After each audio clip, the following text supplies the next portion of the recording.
tell us about the new Iranian proposal? Can you tell us about the new Iranian proposal, please? So they want to make a deal, but I'm not satisfied with it. So we'll see what happens. Did it move the needle at all? Iran wants to make a deal because they have no military left, essentially, and they want to make a deal, but I'm not satisfied.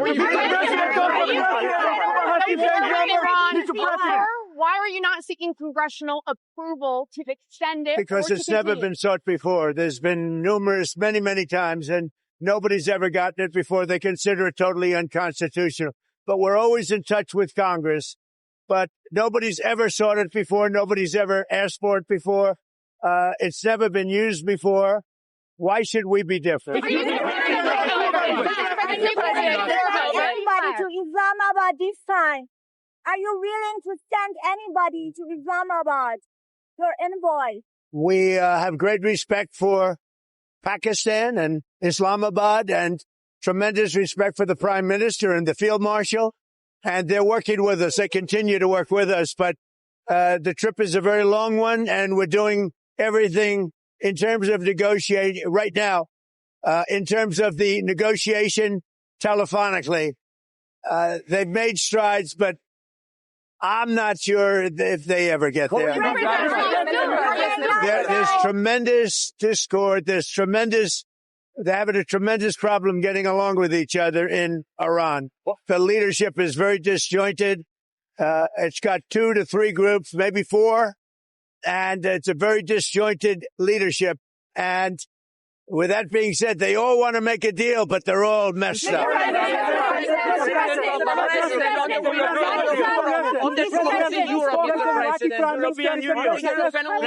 I spoke with the winner, a very good man.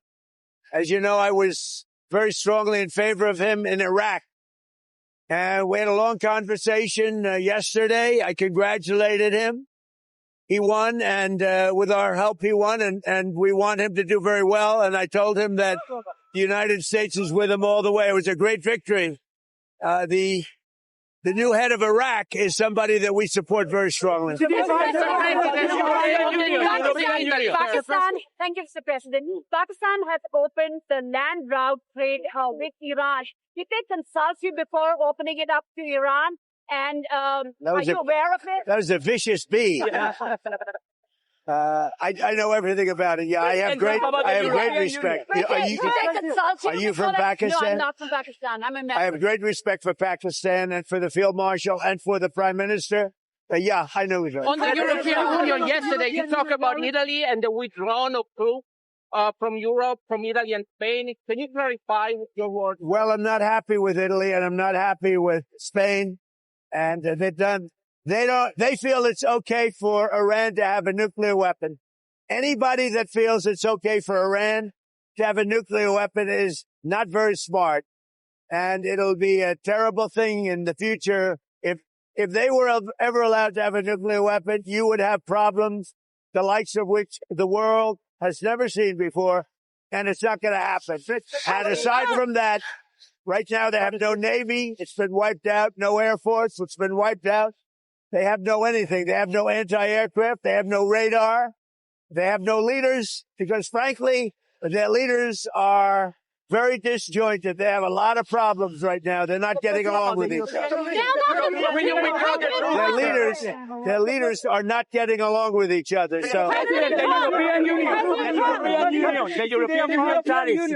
Why did you put the tariffs? We raised the tariffs on cars coming in from the European Union because the European Union was not adhering to the trade deal we have.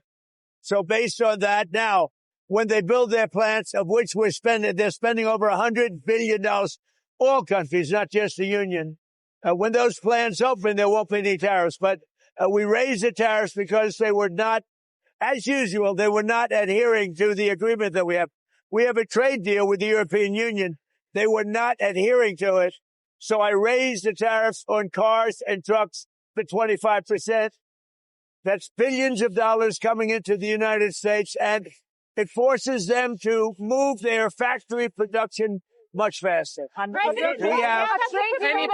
We have right now in the United States over $100 billion of car plants being built. It's a record. We've never had anything like it. From all countries, Japan, South Korea, by the way, Canada, Mexico, they're all building plants in the United States. But the European Union was not adhering to the deal that we made. What did you get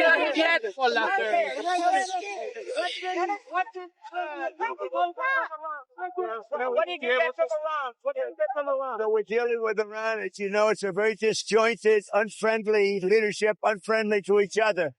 They're not getting along. They're very, very confused by what's happened because essentially most of their military has been wiped out. But we just had a conversation with Iran. Let's see what happens. But I would say that I am not happy. Their leadership is very disjointed, very argumentative with each other. They come back. One says one thing, one says another. They're very confused. Obviously, their country has been, frankly, decimated. Their Navy is gone. Their Air Force is gone. Many of their soldiers, unfortunately, are gone. They've got to come up with the right deal. At this moment, I'm not satisfied with what they're doing. Did you decide against bailing out Spirit Airlines? Well, I guess we're looking at it. If we could do it, we'll do it, but only if it's a good deal. They're claiming that they're preparing to shut down this weekend because they haven't gotten. Well, we're looking at it, but if we can't make a good deal, no institution's been able to do it. I said, I'd like to save the jobs, but we'll have an announcement sometime today. We gave them a final commitment. Excuse me. Mr. President, day 60, are you going to seek congressional authorization? Well, no other country has ever done it. It's never been as you know, most people consider it totally unconstitutional. Also, we had a ceasefire, so that gives you additional time. But no other country's done it. We're in the midst of a big victory. This is a victory like we haven't had since Venezuela, okay, to be honest with you. We haven't had, but, you know, we have a country that lost its way, really lost its way. That's our country in terms of the military. Now we have a great military. We're on our way to another victory, a big victory. And I don't think that it's constitutional what they're asking for. These are not patriotic people that are asking. You know, when they say, even the losers, even the ones that say all the wrong things, admit that it's been amazing what we've done. The Strait is totally shut down. It's flawless. It's totally 100% shut down. Now, we've been dealing with Iran. They want to make a deal. They're not there. They're not with they're sort of, they get close. And then a new group of people come in. They don't know who their leaders are. They have no idea who their leaders are, but they're very confused. And that's because of the success we've had militarily. They essentially have no military. Let me just tell you, the war power. So many presidents, as you know, have gone and exceeded it. It's never been used. It's never been adhered to, and every other president considered it totally unconstitutional, and we agree with that.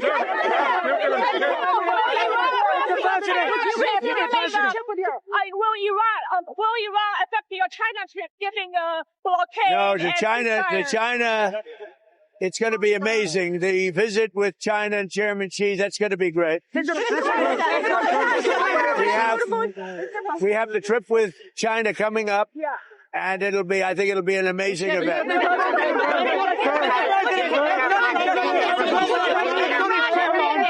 Mr. President, if you can't get a deal on Iran, what next? What will you do? Well, right now we have negotiations going on. They're not getting there. They are very disjointed. They're extremely disjointed. They're not able to get along with each other as leaders. They don't know who the leader is. Their military's been defeated. If we left right now, it would take them 20 years to build back that country, but we're not satisfied at this point.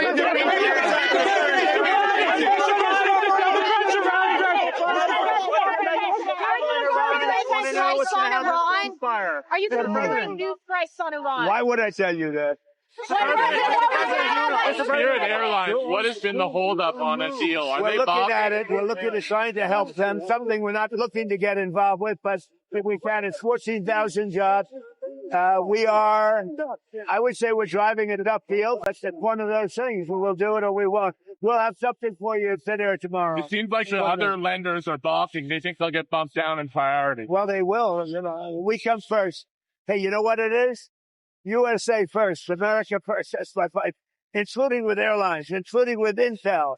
You know, we made an Intel deal. You know that, right? Made about $40 billion on that. And someday Fox and Peter's going to talk about it. But we helped out Intel, and we ended up making $40 billion. So we're looking at Spirit, different kind of a thing. But we're looking at Spirit, and we can help them, we will. But we have to come first. We're first. It's America first. The CEO of Anthropic came to meet Susie Wiles a week or two ago. What is the latest on your position on that company? Well, only that they had a very good meeting. You had a CENTCOM commander come in here yesterday. Was he briefing you on a different approach, options? What kind of options? How would it look different? There are options. I mean, do we want to go and just blast the hell out of them and finish them forever, or do we want to try and make a deal? I mean, those are the options. Do you want to go blast the hell out of them and prefer not. Forever? On a human basis, I prefer not, but that's the option. Do we want to go in there heavy and just blast them away? Or do we want to do something? They're a very disjointed unitship, as you can understand, Peter. Very disjointed. I mean, they're not getting along with each other. And it puts us in a bad position. One group wants to make a certain deal. The other group wants to make a certain deal, including the hardliners. The hardliners want to make a deal, too. Why wouldn't they? They have no Navy. They have no Air Force. They have no anti-aircraft. They have no nothing. There was some reporting this week that because of all the firepower required for Epic Fury, that there are people in the White House who are starting to worry about our inventory of bombs and missiles. Are you worried? No, we have more than we've ever had. Because all over the world we have inventory, and we can take that if we need it. But all over the world we have tremendous amounts of inventory to bet. For instance, we're stocked and locked and loaded. Right now, we have more than double what we had when this started. But, you know, we're all over the world. We're in many, many different countries, many different places, all packed up. Now, what happened is Biden came in like a stupid fool, and he gave a lot of what we had to Ukraine. And $350 billion they spent. We don't do that. Everybody has to pay. The European Union pays us, but Biden didn't get money. He got nothing. But he gave a lot of the inventory away. Now, relatively speaking, it's not that, but it was a lot of inventory. He gave it to Ukraine. We filled it up, but we have inventory from all over the world. So you're going to go to the G7? The G7 is in France in June. Will you go to it? Probably. And the king change your mind about Britain and NATO. Yeah. What about NATO? Did the king change your mind? King Charles. No. King and I had he's just a great person. He's a high quality person. I love the job he did in Congress. He actually got the Democrats to stand. He's a wonderful person. She's a wonderful lady, a wonderful queen. And we had a good time. Mr. President, will the Lebanese and Israeli leaders be meeting here soon at the White House? Yeah, they're going to be coming. When you go to this is going to be your first big public event since somebody tried to kill you on Saturday. Do you feel safe going to something like this today? I don't even think about it, Peter. What about Do you still support a pardon for Pete Rose, sir? Oh, I think Pete Rose was great. I think Pete Rose should have been in the Baseball Hall of Fame a long time ago before his death. I think baseball did a great disservice by not respecting his achievements on the field. He was a great player. I knew him. Sir. He was a great player. It seems like you're happy with your blockade and you don't have to restart the war or you don't have to make a deal. Is that correct? Are you happy with the blockade? The blockade has been unbelievable. Powerful, 100%. It's been actually unbelievable. If we left right now, we had a great picture, but we're not doing that. We're negotiating with them.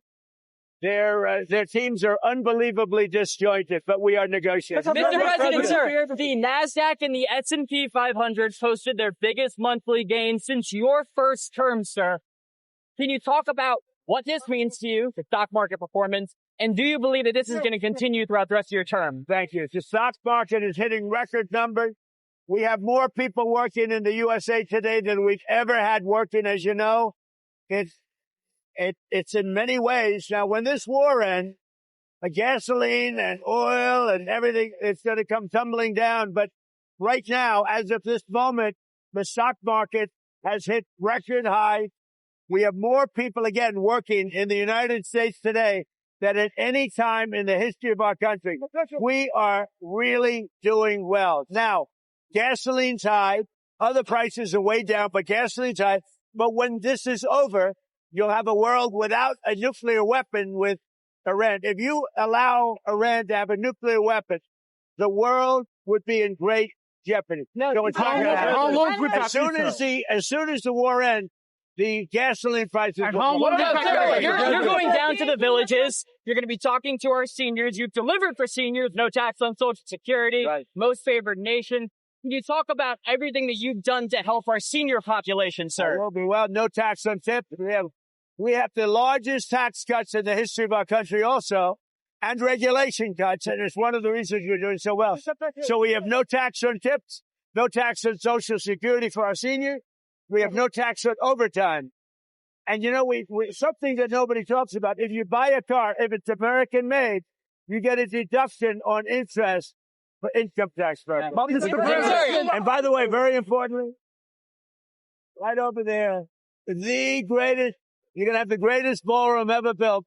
It's on time, on budget, and it's doing great. Mr. President, you're going to be hosting the first ever UFC fight at the White House in 45 days, sir. Can you preview the event? Can you talk about the card and what they have some of the greatest champions in the world. The arena, they're going to start building it over the next week. It's right here. It'll be about 5,000 seats.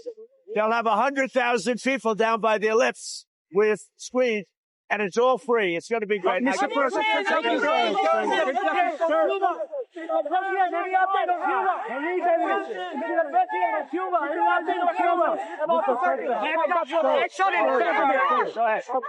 What's your message to Americans who are facing the pain of high gas prices?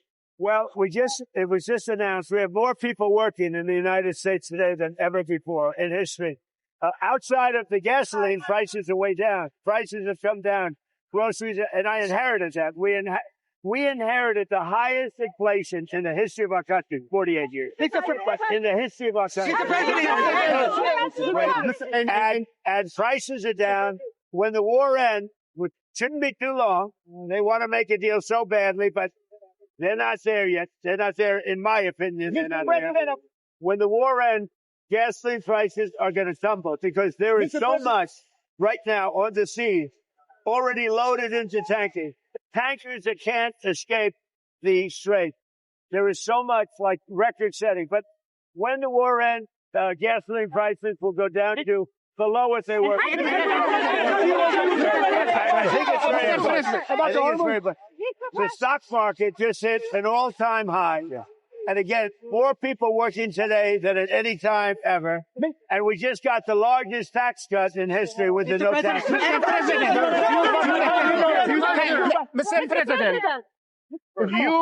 Mr. Curtis, do you like it? Yeah. Go ahead. I love you, Mr. President. Mr. President, I like him too. Thank you, Mr. President. Mr. President, you said you send weapon to help Iranian demonstration. Some source claim these weapons are in Suleimania, in Iraqi Kurdistan. Do you confirm that? And as you said, they will pay a big price? I'm not happy with the delivery of the weapons. I'm not thrilled with it. But a small amount of weapons were sent, and we'll see who has them. But I'm not happy with what happened with the Kurds. The Kurds did not deliver the weapons. Like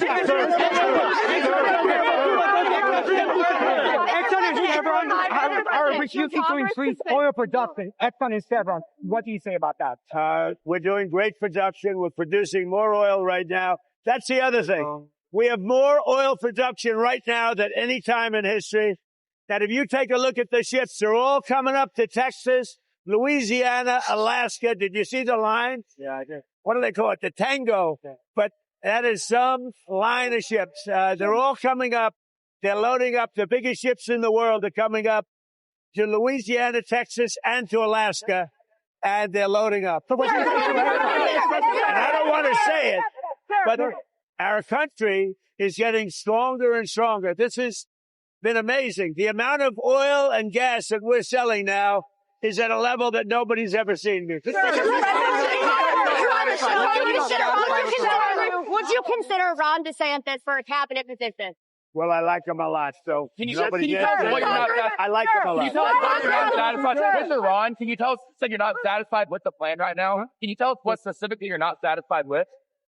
They're asking for things that I can't agree to.